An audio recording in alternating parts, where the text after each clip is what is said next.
जय श्री राम। मेरे राम तेरी जय हो।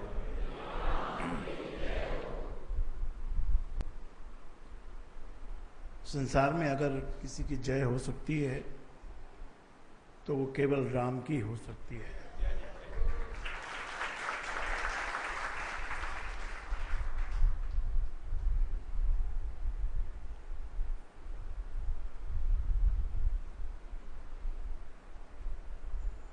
ये मनुष्य की जो इंद्रियां हैं, बस मनुष्य की ताकत इन इंद्रियों में बंध गई है। इन इंद्रियों से क्या देख सकता है, किसको पकड़ सकता है, कहां तक चल सकता है, बस इन्हीं इंद्रियों की दुनिया में ये मनुष्य रहता है। परंतु जब गुरु दरबार में आता है तो पता चलना चाहिए, ये ज्ञान गुरु से लेना चाहिए कि इंद्रियों की जो शक्ति है, इंद्रियों की जो पकड़ है, पहुंच है, वो बहुत ही लिमिटेड है। संसार बड़ा विलक्षण है, इंद्रियां उसके सामने बड़ी कमजोर हैं, बड़ी सीमित हैं। सीमित नहीं कहूंगा, मैं तो कहूंगा संकुचित हैं। उनमें कुछ अधिक, उनके अंदर कुछ कर पाने की शक्ति नहीं है। पैरों से आप चल सकते हो, लेकिन आगे पानी आ गया तो फिर खत्म। जब तक धरती है आप चल सकते हो, वो भी क्या पता चल सकते हो नहीं चल सकते हो, वो तो अंदर की शक्ति है। जब तक है, जब तक पांव चल रहे हैं, अंदर की शक्ति समाप्त हो गई तो पांव क्या पता क्या हो जाता है, पैर पत्थर बन जाते हैं पैर। और शक्ति है और सामने पानी आ गया तो फिर पांव किसी काम के नहीं। पानी में जाने के लिए नाव चाहिए, यानी कुछ और ज्ञान चाहिए, इंद्रियों से परे का ज्ञान चाहिए। तो गुरु के दरबार में आके मनुष्य के तीसरे नेत्र खुलना शुरू होता है, ज्ञान नेत्र खुलने शुरू होता है, जिससे वो धीरे धीरे और भी इनविजिबल चीजों को समझने लगता है। संसार में जो कुछ भी हो रहा है ये पीछे से इनविजिबल होता है, पहले बिल्कुल इनविजिबल रहता है और स्पिन करता है, घूमता है। यहां पर केवल देखो तो कंपन ही कंपन है, उसके सिवा और कुछ भी वस्तु का जो रूप है वो कई तरह के कंपनों को मिलके बना है। जितने भी पदार्थ हैं, किसी भी पदार्थ को आप उठाओगे तो सूक्ष्म में जब उसको देखोगे तो पाओगे कि कंपन ही कंपन है। ये तो विज्ञान है। हमारे शास्त्रों में कहा है कि राम कण कण में बसता है, और वैज्ञानिक उसको कहते हैं कि ऐसा कैसे हो सकता है। वो इसलिए ये बात कह पाते हैं कि वो राम को समझते नहीं है।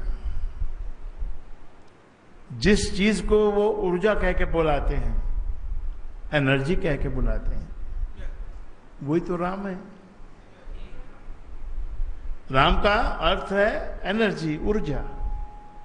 और ये तो वो भी मान रहे हैं कि ऊर्जा तो हर वस्तु के अंदर है। ऊर्जा कैसे आती है किसी वस्तु के अंदर? कंपन से आती है। कंपन में ऊर्जा होती है। जब तक ऊर्जा है, कंपन है, ऊर्जा समाप्त, कंपन समाप्त है। कोई भी सॉलिड से सॉलिड चीज आप ले लीजिए, वो भी कंपित है, कंपन से ही बनी है। और कंपन आता है, कुछ देर रुकता है, फिर समाप्त हो जाता है। ब्रह्मा विष्णु महेश, उत्पन्न होना, थोड़ी देर रुकना, पलना, कुछ करना और फिर मर जाना। ये सभी के साथ होना है। सच्चाई ये है कि सभी के साथ होना है। मजे की बात भी यही है कि जो मेरे साथ हो रहा है वो आपके साथ भी होगा ही, और यही होना है, बाकी कुछ होना नहीं है। हानि और लाभ और ये सब तो बिल्कुल सुपरफिशियल वस्तु समझो इसको आप। क्योंकि गुरु के दरबार में आए हो ना, अब नई सोच से समझना पड़ेगा। जो आपकी सोच है, इंद्रियों की सोच है, उनके जो तुम्हारे विचार हैं, वो विचारों का जो फ्रीक्वेंसी है वो बहुत थोड़ी है। तुमको कौन सा विचार चाहिए, कौन सा विचार पकड़ना चाहिए, वो जिसके अंदर फ्रीक्वेंसी है वो वाली, जो उस परमात्मा के निकट वाली फ्रीक्वेंसी उसके अंदर है। परमात्मा को भी यदि हम देखें तो वो भी कंपन है, पर उसका जो कंपन का जो गति है वो परम गति है।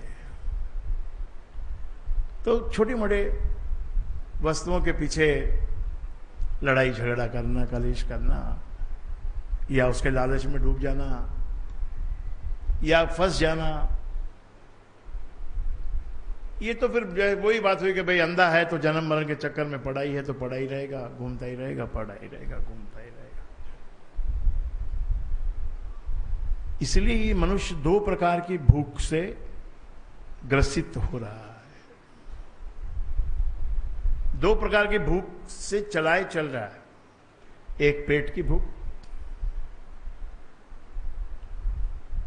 पेट की भूख भी है ना, तो उसको 2 टाइम तो भोजन देना ही पड़ता है। और उसके बाद एक बड़ी भूख है, वो बड़ी भूख छुपी हुई है, वो अंतर में छुपी हुई है, जिसके कारण से इतना सब हम कर रहे हैं। सार्थक जीवन बन जाए, मेरे जीवन का कुछ मतलब बन जाए, कोई मीनिंग बन जाए कुछ। I am meaningless. जब आप किसी काम को, किसी के काम के ही नहीं तो यू आर मीनिंगलेस। खा रहे हो, पी रहे हो, सो रहे हो, दूसरे से किसी के काम आ नहीं रहे हो तो मीनिंगलेस हो गए। लेकिन आत्मा के अंदर की खोज, प्यास है आत्मा को अंदर कि मेरे जीवन में कुछ मतलब आए, कोई अर्थ आए, मेरा जीवन सार्थक हो जाए। तो पहले जहां हम खड़े हैं वहां की बात करेंगे। जहां हम खड़े हैं हमारे चारों तरफ सामान है, पदार्थ है, पैसे का भूख है, पैसे की चाह है। पैसा आपको भी चाहिए, पैसा उसको भी चाहिए, पैसा उसको भी चाहिए, पैसा उसको भी चाहिए, पैसा उसको भी चाहिए, पैसा सबको चाहिए। और कहने में ये आता है कि भाई पैसा प्राप्त करने के लिए बेईमानी नहीं करना, कोई भ्रष्टाचार नहीं करना। परंतु ये भ्रष्टाचार शब्द बड़ा विलक्षण शब्द है। ये हर कोई भ्रष्टाचारी है। इवन जो भ्रष्टाचार के प्रति कुछ आंदोलन भी करना चाहते हैं, जाने अनजाने में वो भी भ्रष्टाचार में डूबे हुए हैं और कोई निकल नहीं सकता। मजे की बात क्या है कि कोई निकल नहीं सकता। ये दलदल है, दलदल जो भी आता है इसमें फंस जाता है। एक बार फंसा ना फिर नहीं निकल सकता है। पैसा भी ऐसी वस्तु है कि उसमें दलदल में फंस जाता है। फंसना तो पड़ेगा ही, फंसना पड़ेगा। इसीलिए कभी न कभी एक दिन ऐसा भी आएगा जब इसमें से जब थक जाओगे या कोई उसकी कृपा की कोई किरण पड़ जाएगी तो आके हाथ पकड़ के तुमको दलदल से बाहर खींचेगा। उसमें से निकलना आवश्यक है, ध्यान लगाना आवश्यक है, मेडिटेशन करना आवश्यक है। मेडिटेशन से जो प्राप्त होता है वो परमात्मा प्राप्त होता है। परमात्मा के निकट हम पहुंचते हैं। हमको हमारी पहचान भी पता चलती है। हमारी पहचान ये नहीं है कि भाई मैं इतना बड़ा आदमी बन गया हूं और ये खा रहा हूं, ये पी रहा हूं। ये हमारी पहचान ये होती है कि भाई कितना कर रहा हूं, क्या मैं प्यार बांट रहा हूं, क्या मैं प्रेम लुटा रहा हूं। ये संसार जो चल रहा है, ये जो पूरा यूनिवर्स जो चल रहा है, ये मानो मेरी बात कि ये प्रेम के ऊपर ही टिका हुआ है।